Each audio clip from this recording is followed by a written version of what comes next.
Diana daripada Kementerian Kemajuan Luar Bandar dan Wilayah.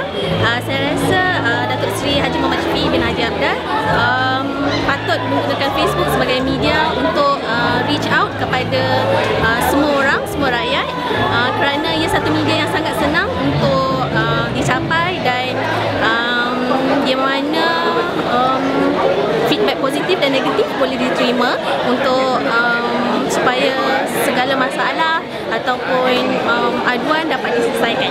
Jadi saya rasa memang patut Datuk Seri Haji Syafiee Haji Abdal mempunyai Facebook atas sebab itu. Nama saya Hakim. Saya begitu tertarik dengan Facebook Datuk Seri Syafiee Abdal yang baru ni. Nampaknya ada gambar-gambar baru dan aktiviti-aktiviti terbaru yang disiarkan lah. Saya rasa bagus untuk rakyat mendekati pemimpin yang berwibawa semacam ini.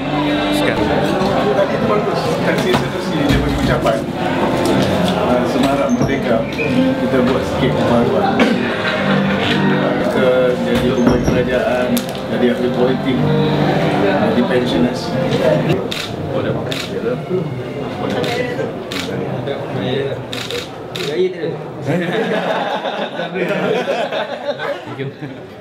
Sempat lagi. Okay, nama saya Muhammad Azwan, berasal dari Seremban. Pada pendapat saya, ya Datuk ni buat Facebook baguslah, senang nak communicate dengan orang kan.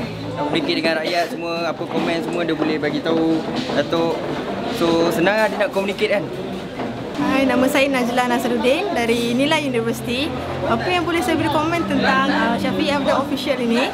Di samping kita ingin bertanya sesuatu tentang politik, kita boleh direct terus bagi memberitahu ataupun memberi komen terhadap Datuk Syafiee Abdal, kerana dia akan cuba sedaya upaya untuk memberi respon sebaik kepada seluruh rakyat Malaysia, terutama sekali student seperti saya.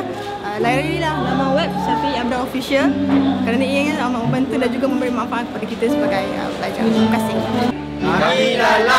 Anda bagaimana?